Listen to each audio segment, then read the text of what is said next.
Assalamualaikum warahmatullahi wabarakatuh. Perkenalkan, nama saya Nahda Hoirunis Effendi, NIM 132000005, Prodi Perbandingan Mazhab semester 4. Kali ini saya akan menyampaikan materi yang sebelumnya telah dipelajari dalam mata kuliah Tafsir Ahkam, yaitu mengenai 27 Fadilah Sholat Berjamaah. Untuk itu, dalam video ini saya akan menyampaikan materi secara singkat untuk memenuhi tugas akhir semester mata kuliah Tafsir Ahkam. Yang pertama, dalam keutamaan sholat berjamaah di masjid adalah setiap langkah orang yang sholat berjamaah di masjid dihitung sebagai pahala. Sebagaimana Rasulullah juga mengatakan bahwa ketika seseorang berjalan, maka setiap langkahnya ke masjid akan diangkat derajatnya dan dihapuskan dosanya. Yang kedua adalah masuk masjid dengan niat untuk melaksanakan sholat berjamaah itu sudah dihitung pahala. Dan masuk masjid pun juga memiliki ketentuan, yaitu mendahulukan kaki kanan, membaca niat, dan disertai dengan sholawat. Lalu yang ketiga adalah melakukan sholat tahiyatul masjid. Nah, sholat tahiyatul masjid ini hanya bisa dilakukan ketika kita berada di masjid. Ketika di rumah tidak bisa. Jadi hal ini merupakan kesempatan bagi kita, sangat disayangkan bila kita tidak bisa sholat tahiyatul masjid ketika melaksanakan sholat berjamaah. Lalu yang keempat adalah iktikaf sebelum sholat dimulai. Iktikaf sebelum sholat dimulai ini adalah wujud efisiensi waktu atau memanfaatkan waktu sebaik-baiknya untuk beribadah. Jadi dengan adanya jeda waktu tersebut, maka kita bisa mendekatkan diri kepada Allah. Lalu yang kelima adalah menjawab azan dan iqomah. Ketika kita berada di masjid, otomatis kita mendengar azan dan iqomah dengan lebih dekat dan kita bisa menjawabnya secara langsung. Sementara bila kita di luar atau ada aktivitas atau di rumah, mungkin kita luput untuk menjawab azan dan membaca doa setelahnya. Lalu yang keenam adalah mendapatkan pahala merapikan shaf. Jadi ketika seseorang merapikan shaf dalam sholat, ia mendapatkan pahala.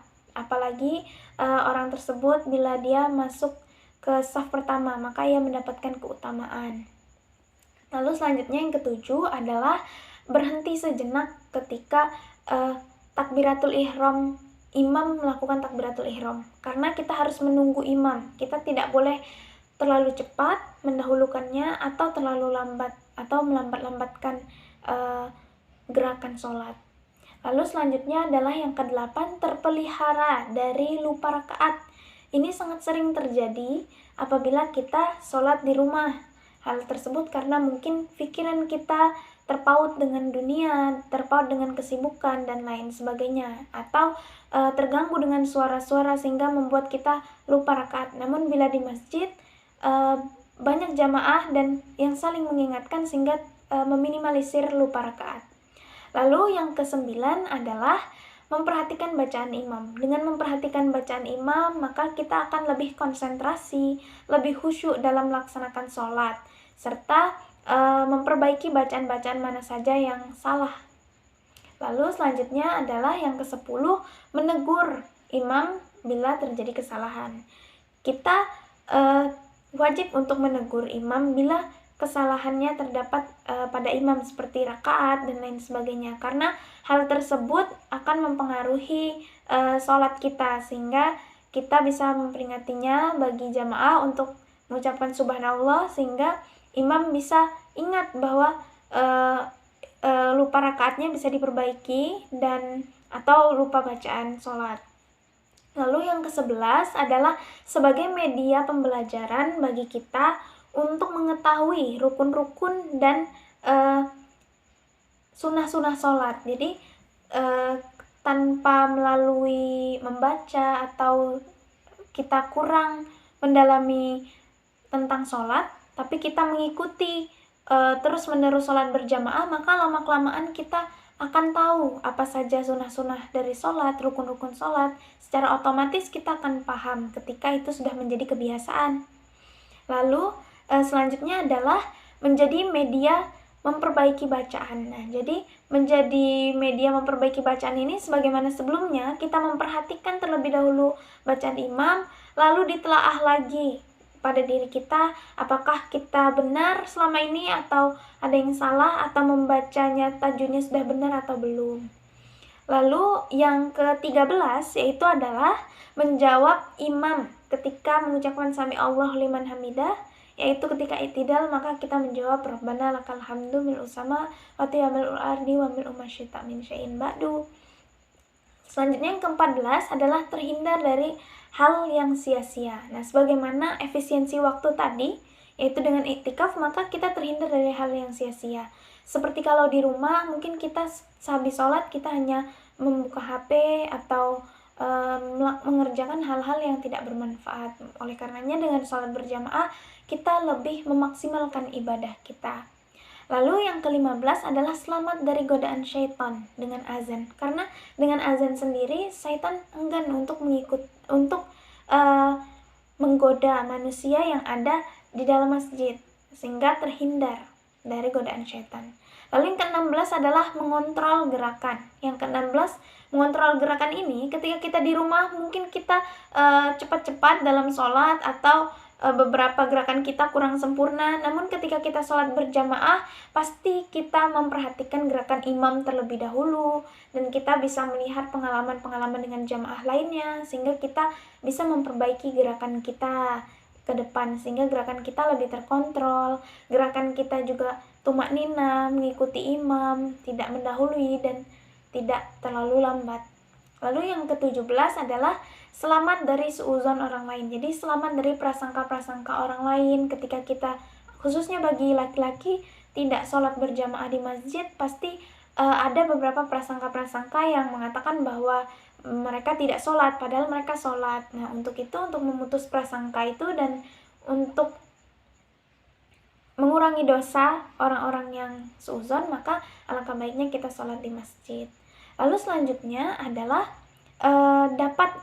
malaikat dapat mendoakan kita dan dapat menyaksikan kita ketika di masjid, sehingga ya bisa mendoakan, bisa memintakan ampunan kita di hari kiamat kelak bahwasanya kita sholat di masjid.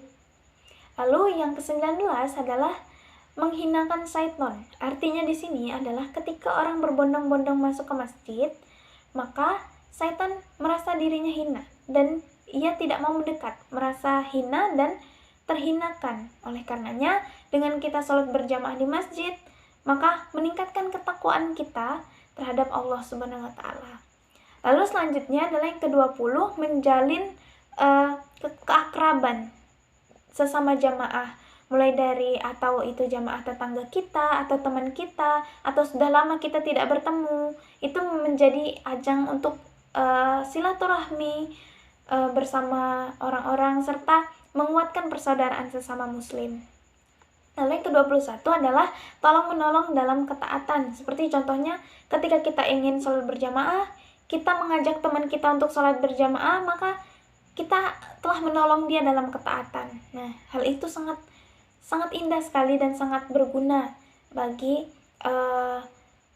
diri kita dan banyak orang. Lalu selanjutnya adalah yang ke-22, mendapatkan manfaat zikir dan doa. Nah, mendapatkan manfaat zikir dan doa ini seperti kalau kita di rumah, mungkin terkadang habis sholat kita lupa untuk doa, kita lupa untuk zikir. Namun ketika kita sholat, kita mengikuti zikir dan doa tersebut, sehingga kita mendapatkan manfaatnya, mendapatkan manfaat doa yang telah diaminkan mungkin lebih dari 40 orang, sehingga hal itu sangat bermanfaat bagi diri kita. Lalu yang ke-23 yaitu kembalinya berkah atas orang yang sempurna terhadap orang lainnya. Artinya ketika satu orang khusyuk dalam sholat berjamaah, maka semua jamaah pun dinilai sama 27 derajat, sama dengan orang yang khusyuk tersebut.